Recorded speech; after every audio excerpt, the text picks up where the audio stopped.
हकीम साहब, बात करना चाहूंगी खट्टी डकारों को लेके। डकार आती है तो पाचन क्रिया तो दुरुस्त हो ही जाती है कि चलिए खाना डाइजेस्ट हो गया है, लेकिन खट्टी डकारों की शिकायत भी लोगों को बहुत ज्यादा हो गई है। एक तो इसके पीछे के कारण क्या है और कौन सा नुस्खा इसके लिए अपना सकते हैं?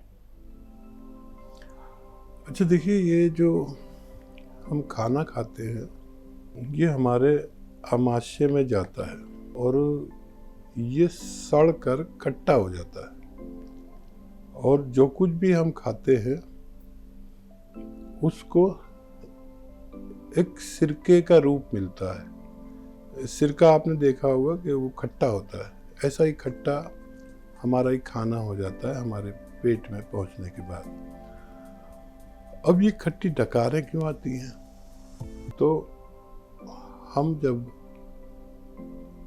उस खाने को खट्टा तो कर लेते हैं, लेकिन उससे अगला स्टेप हमारा मैदा नहीं ले पाता और एसिड बढ़ जाते हैं। तो हमें वो ऐसे एसिड होते हैं जो बहुत हल्की किस्म की गैस होती है। तो हल्के किस्म की गैस जो है वो ऊपर की तरफ उड़ती है और भारी किस्म की गैस नीचे की तरफ भागती है। तो ये हल्के किस्म की एक गैस बनती है जो उस खाने को हमारे वापस मुंह के ज़रिए खट्टी डकार के रूप में लाती है। इसलिए हमारा खाना खट्टा खट्टा लगता है और अजीब जलन सी होती है। तो जो कुछ हम खाते हैं उसको एक सिरका बन जाना होता है और वो सिरका फिर हमारे जिस्म में सप्लाई होता है। और यही तरीका सिरका बनाने का है कि हम उसे जब किसी बर्तन में डाल देते हैं किसी मीठी चीज़ को, तो वो सड़ के खट्टा हो जाता है, उसे सिरका कहते हैं। लेकिन ये हमारा पेट या हमारा मैदा ऐसा एक बर्तन है जो 6 घंटे में हमारे खाने को सिरके के बराबर सड़ाकर खट्टा कर देता है। और हम किसी ड्रम में या किसी बर्तन में अगर कोई सिरका बनाते हैं उसको कम से कम 1 महीना या 3 महीने लगते हैं और हमारा पेट इसको 6 घंटे के अंदर सड़ाकर इसको यूज़ कर लेता है। अब अगर देखिए एसिड बढ़ गए हैं, हल्के किस्म के एसिड, तो बहुत सारे इलाज हैं। आप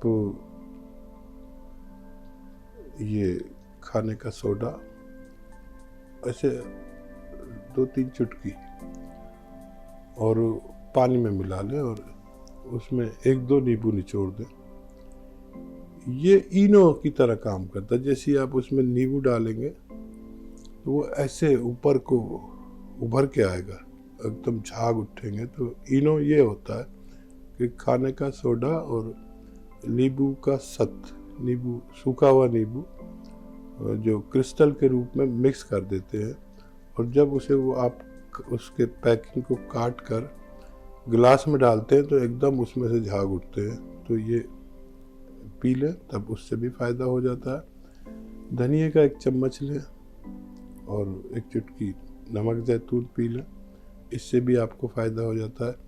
हज़म की जितनी चीज़ें हैं जैसे सौंफ है, धनिया है, ये सब आप इस्तेमाल करेंगे तो आपको खट्टी डकार से राहत हो सकती है। अंबाला से हैं नवनीत जी, स्वागत है आपका। हेलो जी मैम। नमस्कार मैम। जी नमस्कार। नमस्कार सर। जय हिंद, स्वागत है आपका। सर मेरा क्वेश्चन मेरी सिस्टर इन लॉ के लिए है। सर, पहले भी मैंने कई बार उसके बारे में पूछा सर, उसका मोटापा ही कम नहीं होता है। तो हमने टेस्ट वगैरह भी सब कराया। पहले उसको थायराइड था, अब उसके 2-3 बार टेस्ट कराए हैं ना, जैसे कि उसमें थायराइड भी नहीं आता, कुछ भी प्रॉब्लम नहीं आती सर, पर उसका मोटापा ना बिल्कुल भी कम नहीं हो रहा है। अब की बार थोड़ी सी बस खून में कमी आई है और वो आपके सारे नुस्खे लेती है और हम घर पे जो भी नुस्खा यूज करते हैं ना सर, उससे सबको आराम है, लेकिन उसको मोटापे में बिल्कुल भी आराम नहीं हो रहा है सर। और ऐसा होता है कि जब भी उसको देखते हैं तो ऐसा लग रहा है कि बड़ा हुआ है उसको मोटापा, और वीकनेस भी उसको रहती है। कभी भी सर में दर्द हो जाता है, कभी भी बुखार हो जाता है, छींके लगना। उम्र कितनी है उनकी? उम्र है उनकी 39। ठीक है। और सर आपके सारे नुस्खे यूज करते हैं वो। और एक ये पूछना था कि जो इम्यूनिटी की दवाई है ना आपकी, तो उसमें क्या थायराइड वगैरह की या मोटापे की कोई भी दवाई मिक्स करके ले सकते हैं? क्योंकि कई दवाइयाँ हो जाती हैं कि थायराइड की भी गोली लेती है वो, जैसे सुबह के टाइम खाली पेट। ठीक, तो ये सब एक साथ ले सकते हैं सर? ठीक, वो ज़रूर ले सकते हैं, इम्यूनिटी की दवाई भी ले सकते हैं। अच्छा देखिए, थायराइड भी 2 किस्म के तो अगर टेस्ट कराओ तो आ जाते हैं, और एक होता है खामोश थायराइड जो टेस्ट कराने में नहीं आता लेकिन मोटापा बढ़ता जाता है। तो उसके लिए डोज डबल करना पड़ता है ऐसे मरीज के लिए। जैसे मैं बताता हूँ, धनिया 300 ग्राम और मेथी 100 ग्राम और अलसी आंवला 100 ग्राम। मेथी, धनिया, आंवला, अलसी। धनिया का जो तादाद है वो 300 ग्राम रखें, बाकी सबकी 100-100 ग्राम। तो इसको पाउडर बना लें और 2 चुटकी नमक जैतून और 2 चुटकी खाने का सोडा 2 गिलास पानी में डालें, और इन 2 गिलास पानी से ये नुस्खा सुबह और शाम खाएं। अपनी दवाएं भी खाते रहें, तब उनको असरअंदाज होगा ये नुस्खा। कुछ लोगों को डोज डबल चाहिए।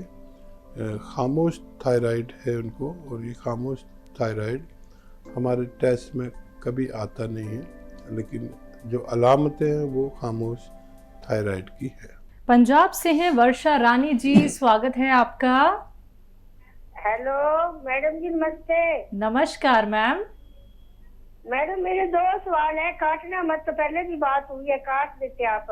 नहीं नहीं मैम, हमारी तरफ से कॉल डिस्कनेक्ट नहीं होती है। हाँ, मेरे चलिए आप सवाल कर लीजिए। बात हुई है वो चमड़ी की और फूड पाइप की। डॉक्टर साहब ने बताया है भाई वो लेना है धनिया, अलसी और मिर्ची लेनी है गर्म पानी से। फूड पाइप मेरी बंद है, और वो मैं नमक जैतून भी लेती हूँ, वो किस टाइम लूँ और वो किस टाइम लूँ ये बताना। और मेरी पैरों में बहुत रात को दर्द होती है, कुछ नहीं होती है, जैसे सीढ़ियाँ चलती हैं, नींद नहीं आती। और ये सवाल है एक। और दूसरा सवाल है, मेरी पोती है छोटी सी 1 साल की, वो ना 1 साल की है, कमजोर बहुत है। वो जब जन्म हुआ था ना 1.5 किलो की थी। अब वो ना जल्दी जल्दी बीमार हो जाती है 15 दिनों में, कभी लैट्रिन लग जाती है, कभी छाती जमा हो जाता है। उसके लिए बताइए। ठीक है जी। देखिए, आप नुस्खा तो ले रहे हैं और आपको फ़ायदा भी है, और आपको मैं नुस्खा बता भी चुका हूँ इससे पहले प्रोग्राम में कि वो अलसी और मेथी बराबर बराबर वजन में लेके पाउडर बना लें, और इसका 1 चम्मच नमक जैतून और खाने का सोडा पानी मिलाकर इससे लिया करें, तो आपके फूड पाइप को भी ये फ़ायदा पहुंचा सकता है। और बच्ची की माँ जो है उनको दवा खानी होगी, और वो बच्ची माँ का दूध पीती है अगर, तो दवा माँ खाएंगी और फ़ायदा बच्ची को होगा। इसके लिए